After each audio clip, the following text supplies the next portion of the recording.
ಓಂ ಶ್ರೀ ಗುರುಭ್ಯೋ ನಮಃ. ವಸುದೇವಸುತಂ ದೇವಂ ಕಂಸಚಾಣೂರಮರ್ದನಂ ದೇವಕಿ ಪರಮಾನಂದಂ ಕೃಷ್ಣಂ ವಂದೇ ಜಗದ್ಗುರು. ಪರತ್ಪರ ಯೂಟ್ಯೂಬ್ ಚಾನಲ್ನ ಎಲ್ಲ ವೀಕ್ಷಕರಿಗೆ ಮತ್ತೊಮ್ಮೆ ಸ್ವಾಗತ. ಹಿಂದಿನ ವಿಡಿಯೋದಲ್ಲಿ ಶ್ರೀಕೃಷ್ಣ ಅರ್ಜುನನಿಗೆ ತನಗೆ ಯಾರು ಪ್ರಿಯವಾದವರು, ನಿಜವಾದ ಭಕ್ತನಾದವನು ಮತ್ತು ತನಗೆ ಪ್ರಿಯನಾದವನು ಯಾರು ಅನ್ನೋದನ್ನು ಹೇಳೋದಕ್ಕೆ ಪ್ರಾರಂಭ ಮಾಡಿದ್ದಾನೆ. ಏನು ಹೇಳಿದ?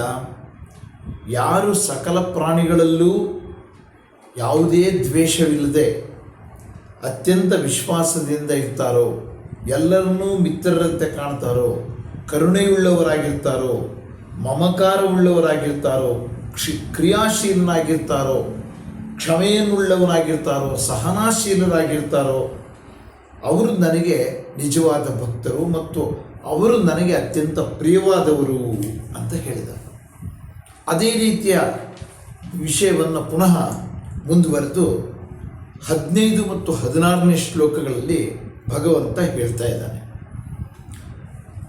ಯಸ್ಮಾನ್ನೋ ದ್ವಿಜತೆ ಲೋಕೋ ಲೋಕಾನ್ನೋ ದ್ವಿಜತೆ ಚ ಯಃ ಹರ್ಷಾಮರ್ಷ ಭಯೋದ್ವೇಗೈಃ ಮುಕ್ತೋ ಯಸ್ಸ ಚ ಮೇ ಪ್ರಿಯಃ ಅಂತ ಹೇಳ್ತಾ ಇದ್ದಾನೆ.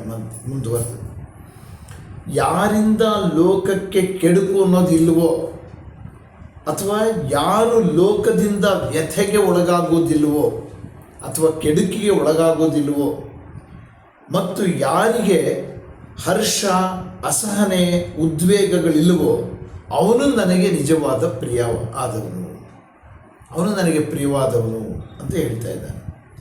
ಅಂದರೆ ಭಗವಂತನಿಗೆ ಪ್ರಿಯನಾದವನು ಹೇಗಿರಬೇಕು ಅಂತಂದರೆ, ಮುಂದುವರೆದು ಭಗವಂತ ಹೇಳ್ತಾ ಇದ್ದಾನೆ,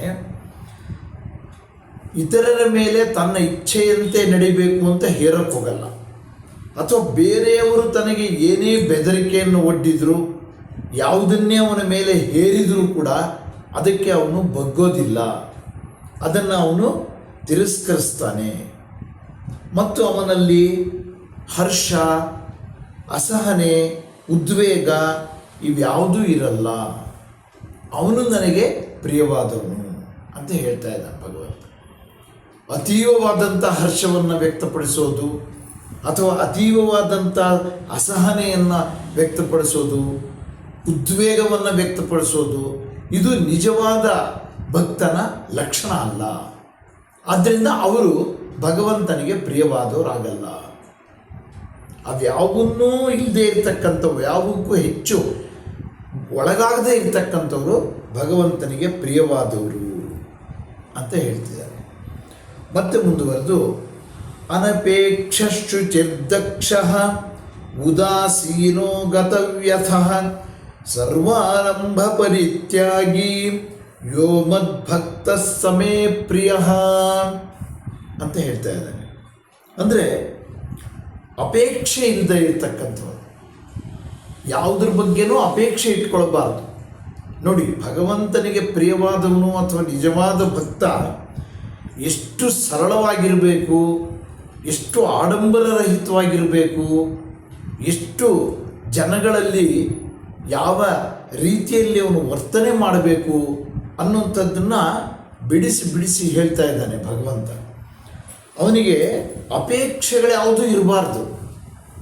ಆಮೇಲೆ ಅವನು ಪರಿಶುದ್ಧನಾಗಿರಬೇಕು, ಮಾಡುವಂಥ ಕೆಲಸದಲ್ಲಿ ಸಮರ್ಥನಾಗಿರಬೇಕು ಮತ್ತು ನಿಸ್ಪೃಹನಾಗಿರಬೇಕು.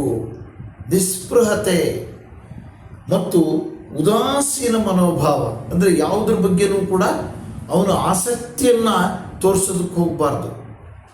ಯಾವುದೇ ಹೇಳಿದರೂ ಕೂಡ ಹೌದಾ, ಆಯಿತು, ಒಳ್ಳೆಯದು.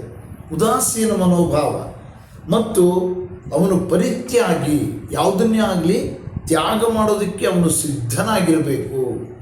ಅಂಥವನು ನನಗೆ ಪ್ರಿಯವಾದವನು ಅಂತ ಹೇಳ್ತಾ ಇದ್ದಾನೆ. ಇಲ್ಲಿ ಭಗವಂತನಿಗೆ ಪ್ರಿಯವಾದವನಾದಂಥ ಭಕ್ತ ಅವನಲ್ಲಿ ಯಾವುದೇ ಅಪೇಕ್ಷೆಯನ್ನು ಹೆಚ್ಚಾಗಿ ಇಟ್ಕೊಳ್ಳೋಂಗಿಲ್ಲ. ಈ ಶ್ಲೋಕದ ಅರ್ಥ ಹೀಗಿದೆ. ಇದರ ಪ್ರಕಾರ ಹೆಚ್ಚು ಅಪೇಕ್ಷೆಗಳನ್ನು ಹೊಂದುವಂತೆ ಇಲ್ಲ. ಯಾವುದು ಸಿಗುತ್ತೋ ಅದಕ್ಕೆ ತೃಪ್ತನಾಗಬೇಕು. ಏನು ಅದು ತಿನ್ನೋದೇ ಆಗಲಿ, ಉಡೋದೇ ಆಗಲಿ, ಯಾವುದೇ ಆಗಲಿ ಸಿಕ್ಕಿದ್ದನ್ನು ಪ್ರಸಾದ ಅನ್ನುವಂಥ ಭಾವನೆಯಿಂದ ಸ್ವೀಕಾರ ಮಾಡಬೇಕು. ಅದೇ ಮಹಾಪ್ರಸಾದ. ಮತ್ತು ಅವನು ಅತ್ಯಂತ ಶುಚಿರ್ಭೂತನಾಗಿರಬೇಕು. ಬರೀ ದೇಹ ಒಂದೇ ಅಲ್ಲ, ಅವನ ದೇಹ ಮನಸ್ಸು ಎಲ್ಲವೂ ಸದಾಕಾಲ ಶುಚಿಯಾಗಿರಬೇಕು. ಮನಸ್ಸು ಕೊಳೆಯಿಂದ ತುಂಬಿರಬಾರ್ದು. ಮನಸ್ಸು ಕೊಳೆಯಿಂದ ತುಂಬಿರಬಾರ್ದು ಅಂತಂದರೆ ಅದಕ್ಕೆ ಏನು ಮಾಡಬೇಕು? ದೇಹ ಶುದ್ಧವಾಗಿಡೋದಕ್ಕೆ ಸ್ನಾನ ಮಾಡ್ತೀವಿ, ಮನಸ್ಸು ಶುದ್ಧವಾಗಿಡೋದಕ್ಕೆ ಧ್ಯಾನ ಮಾಡಬೇಕು. ಮನಸ್ಸಿಗೆ ಸ್ನಾನ ಯಾವುದು ಅಂದರೆ ಧ್ಯಾನ. ಧ್ಯಾನವೇ ಮನಸ್ಸಿಗೆ ಸಿಗುವಂಥ ಸ್ನಾನ. ಅದರಲ್ಲಿ ತಲ್ಲೀನಾಗಿರಬೇಕು, ಕೆಲಸಗಳಲ್ಲಿ ದಕ್ಷನಾಗಿರಬೇಕು, ತ್ಯಾಗ ಮನೋಭಾವದಿಂದ ಕೂಡಿರಬೇಕು. ಅಂಥವನು ನನಗೆ ಪ್ರಿಯವಾದವನು ಅಂತ ಹೇಳಿದ. ಭಕ್ತನಾದವನು, ನಿಜವಾದ ಭಕ್ತ ಮತ್ತು ಪ್ರಿಯನಾದವನು ಯಾರು ಅನ್ನೋಂಥದ್ದನ್ನು ಭಗವಂತ ಈ ರೀತಿಯಲ್ಲಿ ಅರ್ಜುನನಿಗೆ ತಿಳಿಸ್ತಾ ಅಂತ ಹೇಳ್ತಾ ಇವತ್ತಿನ ವಿಡಿಯೋವನ್ನು ಮುಕ್ತಾಯ ಮಾಡ್ತೀನಿ. ನಮಸ್ಕಾರ.